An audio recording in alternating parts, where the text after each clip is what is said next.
এতিয়া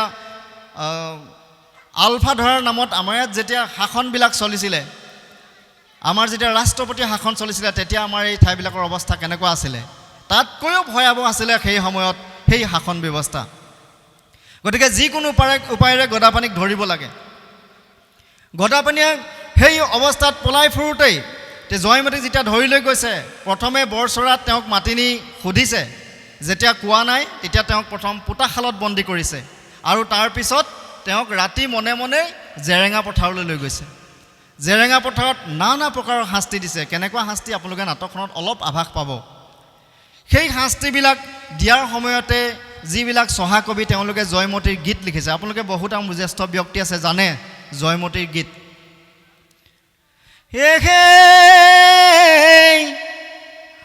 এ হাবিতে কান্দিলে হৈকলি চৰায়ে ঐ, চিতিকাৰ মুখলৈ চাই, জেৰেঙা পথাৰত কান্দে জয়মতী, চাওদাঙৰ মুখলৈ চাই। এয়া আচলতে চহা যিসকল কবি তেওঁলোকে জয়মতীৰ দুখৰ কথা বৰ্ণনা কৰি সেই গীতবোৰ ৰচনা কৰিছিলে। তাক জয়মতী গীত বুলি এতিয়াও পোৱা যায়। তাতে কৈছে,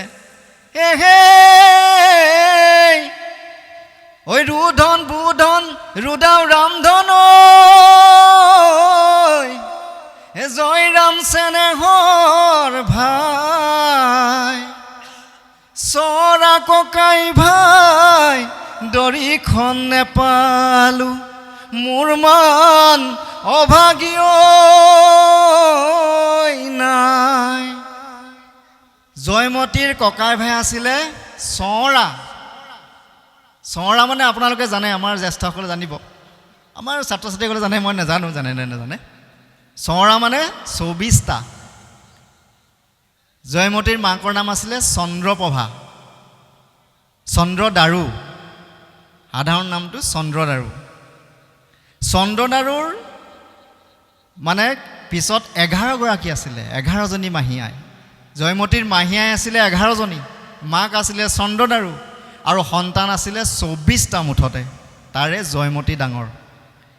24টা ককাই ভাই, নিজৰ দেউতাক মন্ত্ৰী, নিজৰ শহুৰ এদিন ৰজা আছিলে, স্বৰ্গদেউ আছিলে, নিজৰ স্বামী বৰ্তমান চাৰিং ৰজা, তথাপিও কি হ'ল, তেওঁক বচাব নোৱাৰিলে। ইমানেই সাংঘাতিক কুক্ৰান্ত চক্ৰান্ত চলালে লালুক খোলাই। আৰু শেষত কি হ'ল, লালুক গদাপাণি কোঁৱৰ পলাই থাকোঁতেই জয়মতীক নানা প্ৰকাৰ অত্যাচাৰ কৰি জেৰেঙা পথাৰত তেওঁক জীৱন ত্যাগ কৰিলে। এই দেশ, এই জাতি, এই মাটি, এই ভেটি ৰক্ষাৰ কাৰণে জয়মতীয়ে নিজৰ জীৱন ত্যাগ কৰিলে।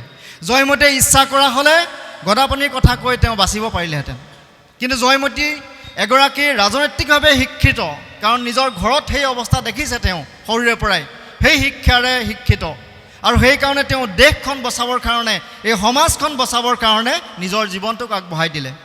নিজৰ সন্তানকেইটাক দেশৰ কাৰণে আগবঢ়াই দিলে, যে তহঁতি যি হবি, মই কিন্তু দেশৰ কাৰণে যাব লাগিব। এই দেশখন যদি সেইবাৰ নবচালেহেঁতেন জয়মতীয়ে, তেতিয়াহ'লে কিন্তু গোটেই মুলুকখন ইতিমধ্যে আজমতৰাই গুৱাহাটীখন ল'লেই, তাৰপিছত আমাৰ গড়গাঁও দখল কৰি গোটেই অসম মুলুকখন তেওঁ ল'লেহেঁতেন, যদি জয়মতীয়ে সেই সময়ত সেই ত্যাগখিনি নকৰিলেহেঁতেন। গতিকে সেইকাৰণে জয়মতীক কেতিয়াও এগৰাকী অকল সতী বুলি ক'ব নোৱাৰে। সতী মানে কোন? যি অকল নিজৰ স্বামীৰ কাৰণে জীৱন ত্যাগ কৰে। সতীদাহ প্ৰথা আপোনালোকে শুনিছে, জানে যে যেতিয়া তেওঁৰ স্বামীজন মৃত্যু হয়, তেতিয়াহ'লে নাৰীগৰাকীক জোৰ জবজ বান্ধি লৈ চিতাৰ ওপৰত তুলি দিয়া হয়। সেয়া হ'ল সতীদাহ প্ৰথা। গতিকে সেইগৰাকী সতী জয়মতী নহয়, সেইগৰাকী সতী নহয়। জয়মতী হ'ল সেইকাৰণে বীৰাংগনা। যদিও যুদ্ধলৈ যোৱা নাছিলে, তেওঁ দেশৰ কাৰণে, সমাজৰ কাৰণে, এই অসমীয়া সমাজখনৰ কাৰণে নিজৰ জীৱন আহুতি দিলে। গতিকে সেইকাৰণে তেওঁ বীৰাংগনা, সেইকাৰণে তেওঁ মহীয়সী নাৰী জয়মতী।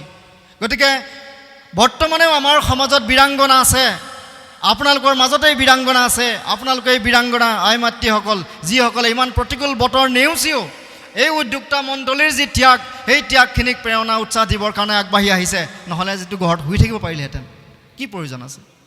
এই যে উঠি অহা প্ৰজন্মক আপোনালোকে আগবঢ়াই নিবৰ কাৰণে যি চেষ্টা কৰিছে, হয়তো এই মঞ্চত এইয়াই প্ৰথম অনুষ্ঠান নহয়নে হৈছে এই মঞ্চটো বনোৱাৰ পৰা এইটোৱে প্ৰথম অনুষ্ঠান চাওক আজি এই অনুষ্ঠানটো কিমান শুভক্ষণ আৰু এই শুভক্ষণতে আমি জুবিন গাৰ্গলৈও শ্ৰদ্ধা জনাইছোঁ আপোনাৰভাৱে একত্ৰিত হৈ আজি এই অনুষ্ঠানটো উপভোগ কৰিবলৈ আহিছে নাটখন চাবলৈ আহিছে নাটখনত বহু কথা দেখিব আপোনালোকে পাব তাৰ পৰা বহু কথা পাব এই জয়মতীৰ ত্যাগখিনি যাতে আমি অথলে নাযায় আমাৰ প্ৰত্যেকগৰাকী নাৰীয়ে এখন নিজৰ ঘৰখন গঢ়াৰ লগতে সমাজখন গঢ়িবলৈ আজি নাৰীসকল আগবাঢ়ি আহিছে আৰু এই সমাজখনক আমি ধুনীয়া কৰিব লাগিব এখন বাগিচাত বিভিন্ন ফুলেৰে যিহেতু জাতিষ্কাৰ হৈ থাকিলে বাগিচাখন দেখিবলৈ ধুনীয়া লাগে মন পৰখা হয় সেইদৰে আমাৰ সমাজত ধুনীয়া ফুল হৈ ফুলি অহা আমাৰ সন্তানবিলাক শিক্ষা সংস্কৃতি আগবাঢ়ি গৈ যাতে সমাজ মঞ্চত নিজৰ প্ৰতিভা বিকাশিত কৰিব পাৰে তাৰ কাৰণে এই মঞ্চবিলাকে সদায় কাম কৰি আহিছে আৰু ভৱিষ্যতেও কাম কৰি যাব গতিকে আপোনালোকে সদায় এই ক্ষেত্ৰত আগবাঢ়ি আহিব সমাজখনক ভাল পথৰে নিয়াৰ ক্ষেত্ৰত সদায় আগবাঢ়ি আহিব জয়মতীৰ সেই ত্যাগৰ ফলত আৰু দুটামান কথা মই কৈছোঁ দেৰি হৈছে নাই শুনা জয়মতীৰ বিশেষ কথা কেইটামান কৈছোঁ হয়তো আপোনালোকে সেইকেইটা কথা নাপাবও পাৰে হয়তো বহুতে পাবও পাৰে যে ইমানখিনি ত্যাগৰ পিছত কি হ'লনো তাৰ পিছতে জয়মতীক কি হ'ল তেওঁৰ হত্যা কৰাৰ পিছত যেতিয়া জয়মতীৰ মৃত্যু হ'ল তাৰপিছত তেওঁৰ মৃতদেহটো লুকুৱাই দিয়া হ'ল ক'তো জয়মতীৰ মৃতদেহ বিচাৰি নাপালে জেৰেঙা পথাৰৰ কোনোবা পিটনিত হয়তো বা ক'ৰবাত জয়মতীৰ মৃতদেহটো লুকুৱাই দিয়া হ'ল মানুহে চিঞৰি চিঞৰি কান্দিলে গছৰ পাত বতাহত নলৰা হ'ল গোটেই কলা ছাঁয়েৰে ঢাকি ধৰিলে অসম ভূমি কাৰো মাতবোল নাই কাৰো মুখলৈ পানী এটুপি নাই আৰু সেই সময়তে ইতিমধ্যে চুলিকফা অৰ্থাৎ ল'ৰাৰ মাকেও গম পাইছিলে যে এনেকুৱাকৈ হ'লে শেষ হ'ব গোটেইবোৰ মোৰ ল'ৰাটোকো মাৰিব আৰু গোটেইখন শেষ হ'ব সেইকাৰণে ৰাজ বিষয়া যিসকল আছিলে বাকী থকা তেওঁলোকৰ লগত আলোচনা কৰি এদিন নগঞা ভূটাই ডেকাৰ হতুৱাই লালুখোলাক বধ কৰা হ'ল গোপনে আৰু লালুখোলাক বধ কৰাৰ পিছতহে লাহে লাহে পৰিৱেশবোৰ আকৌ ঠাণ্ডা হৈছে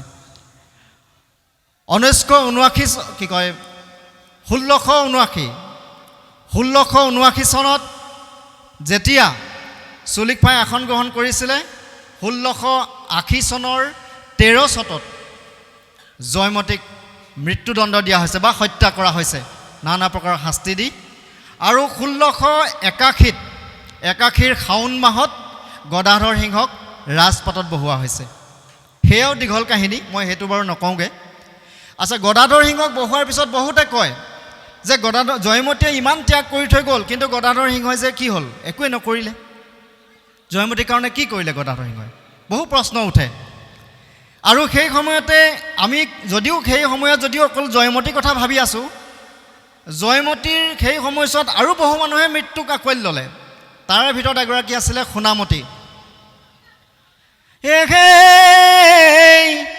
আই সোণামতী মোহনৰ জীয়াৰী ঐ ভদ্ৰাম বাপেৰৰ নাম এটুপি পানী দি গদাক পলুৱালি সেয়েহে তোৰ নাম লওঁ সেই সোণামতী বকতাৰ ছোৱালী পাঠাকো বকতাৰ ছোৱালী তাইক গদাপানীক পানী খোৱাৰ কাৰণেই চাউদাঙে আহি কোৰেৰে ছবিয়াই মাৰিলে আমি যেনেকৈ কোৰ মাৰোঁ মানুহজনী গাৰ ওপৰত তেনেকৈ কোৰ মাৰিলে কোৰ মাৰি পেটু নাড়ী ভুৰু উলিয়াই হত্যা কৰিলে আৰু য'ত হত্যা কৰিলে তাৰ কাষতে পেলাই থৈ গুচি গ'ল পিছত ঘৰৰ মানুহ পৰিয়াল এনেকৈ গৈ তেওঁক মৈদাম দিলে সেইটোকে কয় সোণামতী টোপ এতিয়াও আছে তাৰ পিছতে আপুনি আহি এইফালে আঘোণীবাৰী পালেগৈ গতিকে আপোনালোকে আঘোণী ৰহদৈ ভাদৈ এইবিলাকৰ নাম শুনিছে মই সেইখিনি নকওঁ পিছত নাটকখনত অলপ দেখিব এতিয়া কি হ'ল তাৰ পিছৰ পৰা কি হ'ল গদাধৰ সিংহই যেতিয়া আসন গ্ৰহণ কৰিলে স্বৰ্গদেউ হিচাপে তেওঁ ৰাজদণ্ড ধৰিলে তাৰ পিছত লাহে লাহে সমস্যাবোৰ সমাধান হ'বলৈ ধৰিলে আৰু শেষত এখন যুদ্ধ পুনৰ হৈছিলে ইটাখুলি ৰণ বুলি কয় সেই ৰণখনৰ পিছতে লাহে লাহে অসমৰ সমস্যাবোৰ লাহে লাহে অলপ মানে যি দুৰ্দশা আছিলে সেই পাতলিবলৈ ধৰিলে মানে মোগলৰ আক্ৰমণবিলাক প্ৰায় নিশেষ হ'বলৈ ধৰিলে মোগলে নমস্কাৰ দি গুচি গ'ল আৰু তাৰ পিছত গদাধৰ সিংহই মৃত্যুৰ আগে আগে দুটামান কথা কৈ গ'ল নিজৰ পুত্ৰক আপোনালোকে জানে ৰুদ্ৰসিংহ লাই কোঁৱৰ ৰুদ্ৰসিংহই যেতিয়া চাউফা হয় ৰজা হয় তেতিয়া তেওঁক কৈ থৈ গ'ল যে মই তোমাৰ মাতৃৰ কাৰণে কৰিব নোৱাৰিলোঁ, কিয় মই ৰাজদণ্ড ধৰাৰ পিছত সেইখিনি কৰিব নোৱাৰোঁ, নিজৰ মানুহৰ কাৰণে ৰজা হোৱাৰ পিছত কৰিব নোৱাৰে, গতিকে মাতৃৰ কাৰণে তুমি কৰিবা। যি ঠাইত য'ত জয়মতীক শাস্তি দিয়া হৈছিলে, যিখন জেৰেঙা পথাৰত শাস্তি দিয়া হৈছিলে, তাতে এটা পুখুৰী খান্দিলে, সকলোৱে তাৰ নাম জানে, জয়সাগৰ পুখুৰী। আৰু সেই জয়সাগৰ পুখুৰীৰ উত্তৰ পাৰত এটা দৌল সাজিলে, জয়দৌল। আৰু সেই জয়দৌলৰ কাষতেই অলপ ওচৰতে এটা অকণমান আঁতৰলৈ এটা দৌল আছে, বহুতে ফাকুৱা দৌল বুলি কয়, কিন্তু সেই স্থানৰ কোনোবা এটাতে হয় ফাকুৱা দৌল, নহ'লে তাৰ কোনোবা স্থানতেই কি কৰিলে, জয়মতীৰ 4 ফুট 6 ইঞ্চি ওখৰ এটা মূৰ্তি বনালে।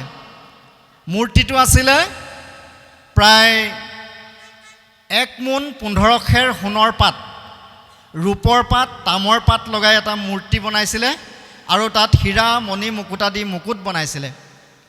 আৰু সেই মূৰ্তিটোৰ তলত মানে কি হ'ল, প্ৰতিষ্ঠা কৰা আছে বুলি কৈছে, মানে সমাধি দিয়া নিচিনাকৈ আছে বুলি কোৱা হৈছে। এখন পুথি আছে, মই কৈছিলোঁ নামটো ৰূপপুট বুলি কয়, তাত সেই কথাটো উল্লেখ কৰিছে। গতিকে আমি ভৱিষ্যত দিনত নৃতত্ব বিভাগক, পুৰাতত্ব বিভাগক আমি এই বিষয়ে কথা পাতিম যে এই বস্তুটো প্ৰকৃতাৰ্থত পুথিত যে লিখিছে, এই স্থানটো প্ৰকৃতাৰ্থত ফাকুৱা দৌলৰ কথাটো হয় নেকি কেনেবাকৈ। যদি হয় তেতিয়া আৰু বহু কথা উদ্ধাৰ হ'ব।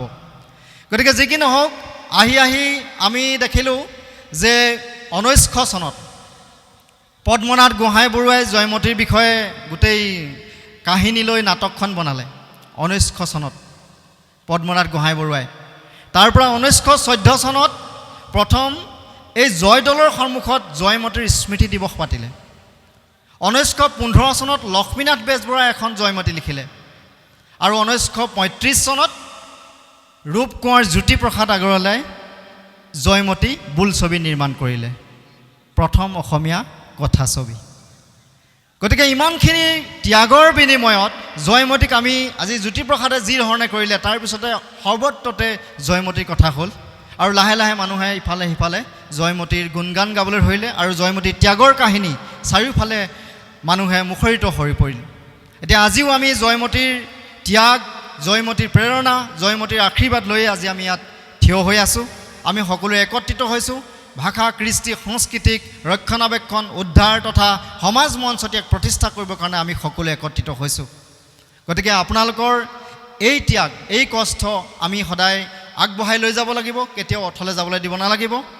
মই সামৰিব বিচাৰিছোঁ, আচলতে ক'বলগীয়া কথা বহুত দীঘলীয়া থাকে, ইমান দীঘল কথা কৈ থাকিলে নাটকখন চাবলৈ যিহেতু আপোনালোকে আহিছে, গতিকে নাটক চোৱাই নহ'ব, সেইকাৰণে মই কথাখিনি একেবাৰে সামৰিব বিচাৰিছোঁ। আৰু মই আশা ৰাখিছোঁ যে আপোনালোকে, আমাৰ ছাত্ৰ ছাত্ৰীসকলে বিশেষকৈ, মই ছাত্ৰ ছাত্ৰীসকলক কৈছোঁ, আমাৰ যুৱ বন্ধুসকলক কৈছোঁ যে জয়মতী বুলিয়ে নহয়, অসমৰ প্ৰত্যেকগৰাকী বীৰ বীৰাংগনাৰ প্ৰতি শ্ৰদ্ধা জনাবলৈ আগবাঢ়ি আহক, তেওঁলোকৰ জীৱনৰ কথা ভাবক। আৰু এতিয়া মই চৰকাৰক এটা কথা ধন্যবাদ জনাম, ইতিমধ্যে আমাৰ স্কুলবিলাকলৈ এটা অৰ্ডাৰ আহিছে যে বুৰঞ্জী আৰু ভূগোল এই বিষয় দুটা পুনৰ আহিব স্কুলবিলাকলৈ। এইটো এটা ভাল খবৰ। গতিকে সেই কথাবোৰ থাকিলে, অসমৰ কথা যদি আমি নপঢ়োঁ তেতিয়াহ'লে কিন্তু আমি নিজকে অসমীয়া কৈ থাকিলেও আমাৰ যিটো পূৰ্বপুৰুষে ত্যাগ কৰি থৈ গ'ল, যাৰ কাৰণে আজি এই মুলুকত আমি ইমান আনন্দেৰে আমি নিজকে আগবঢ়াই নিবলৈ সক্ষম হৈছোঁ, সেইখিনি কিন্তু কেতিয়াও নহ'লহেঁতেন। সেই তেওঁলোকৰ ত্যাগ, তেওঁলোকৰ জীৱনজোৰা সাধনা, আৰু তেওঁলোকৰ দেহৰ তেজেৰে ৰাঙলি কৰি যোৱা সেই অসমখন আজি আমি ফুলৰ দৰে জাতিষ্কাৰ কৰি তুলিব লাগিব। গতিকে আহক আমি সকলোৱে আগবাঢ়ি যাওঁ। আমাৰ যুৱ বন্ধুসকল, আমাৰ জ্যেষ্ঠসকলে আমাক আশীৰ্বাদ প্ৰদান কৰিব, তেওঁলোকৰ আশীৰ্বাদ লৈ আমি যুৱ বন্ধুসকলক আগবঢ়াই লৈ নতুন প্ৰজন্মক আমি আগবঢ়াই নিম, আৰু যি বাটেৰে গ'লে সংস্কৃতিৰ বাটেৰে যাম, আৰু সেই বাটেৰে গৈ বিশ্ব দৰবাৰত আমাৰ কৃষ্টি পৰম্পৰাক উজ্বলাই তুলিম। তাৰে কামনাৰে আজি এই অনুষ্ঠানটো সাফল্যমণ্ডিত হওক, আৰু আপোনালোকে খুব সুন্দৰভাৱে আজি পিছৰ কাৰ্যসূচীখিনিও খুব সুন্দৰভাৱে উপভোগ কৰক, আৰু এনেকুৱা অনুষ্ঠানত উদ্যোক্তা মণ্ডলীক প্ৰত্যেকটো ক্ষেত্ৰতে যাতে আপোনালোকে সঁহাৰি দিয়ে, আন্তৰিকতাৰে আগবাঢ়ি আহে, মিলা প্ৰীতিৰে, ভাতৃপ্ৰেমেৰে আমি যদি আগবাঢ়ি যাব পাৰোঁ তেতিয়াহ'লে সমাজখন সৰ্বাংগ সুন্দৰ হ'ব।